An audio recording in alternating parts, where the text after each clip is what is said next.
Selamat pagi Bu, perkenalkan nama saya Graciela Stinjak, saya dari kelompok 8.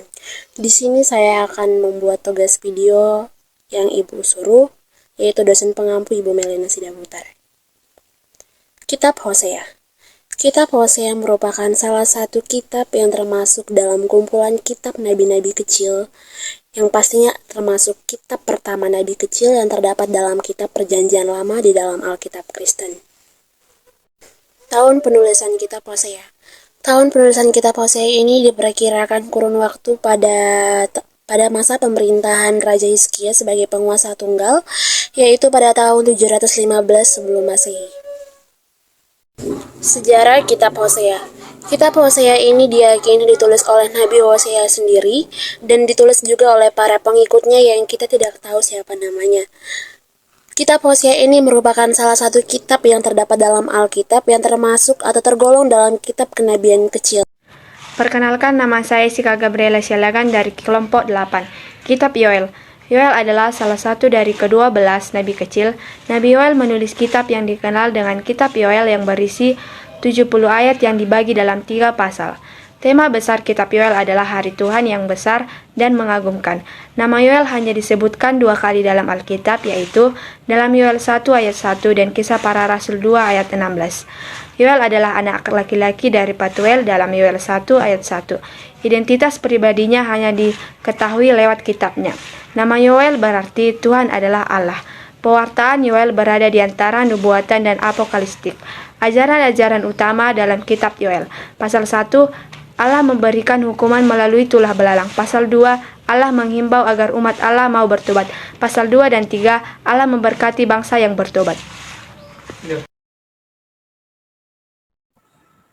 Shalom, perkenalkan nama saya Arsnuli Marbun. Saya akan menjelaskan kitab Amos.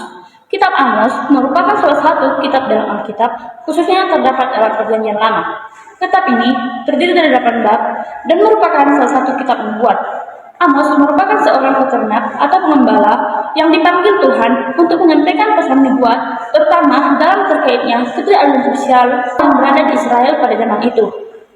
Kitab Amos menekankan keadilan sosial, belas kasihan, dan panggilan untuk kembali kepada Tuhan. Kitab ini menyampaikan 4 hal penting. Yang pertama, keadilan sosial. Yang kedua, pentingnya ketaatan kepada Tuhan. Yang ketiga, kritik terhadap kebaktian palsu. Dan yang terakhir, tentang membuat hukuman. Kitab Amos memberikan pemahaman mendalam tentang nilai-nilai moral, keadilan sosial, dan pentingnya hubungan dengan Tuhan dalam konteks perjalanan spiritual untuk umat manusia atau umat. Shalom, perkenalkan nama saya Eugene Panjaitan. Saya akan menceritakan tentang kitab Obadja. Kitab Obadja merupakan salah satu kitab yang termasuk dalam kelompok kitab-kitab kenabian dan khususnya dalam kelompok nabi-nabi kecil dalam Perjanjian Lama. Kitab ini merupakan kitab terpendek dari seluruh kitab Perjanjian Lama dengan hanya 1 pasal dan 21 ayat saja. Kitab Obadja menceritakan mengenai relasi Israel dengan Edom dan mengenai hari Tuhan. Secara garis besar, kitab Obadja menyampaikan pesan mengenai pembalasan Allah kepada bangsa Edom atas apa yang mereka lakukan kepada bangsa Yehuda. Kitab Yunus. Kitab Yunus adalah salah satu kitab yang terdapat dalam kitab Perjanjian Lama. Kitab ini ditulis di Palestina sekitar abad ke-5 sebelum Masehi, yang pada saat itu ketika orang-orang Yahudi sedang mengalami pemulihan setelah terjadi pembuangan di Babel. Pembuangan di Babel adalah salah satu peristiwa yang paling mengancam mereka. Penulis dari kitab Yunus ini adalah Yunus sendiri, konon katanya yang dirujuk oleh Tuhan Yesus dalam kitab Matius. Kitab ini memiliki beberapa bagian dan susunan, yaitu terdiri dari 4 bagian. Yang pertama menceritakan tentang kedaulatan Allah, yang kedua pembebasan, yang ketiga belas kasihan, dan keempat tentang kebenaran Allah. Dan penjelasan selanjutnya akan dijelaskan oleh Jessica. Di uraian seluruh kitab Yunus dapatlah diambil beberapa penerapan. 1. Tuhan ingin menyelamatkan orang-orang jahat kalau mereka mau bertobat.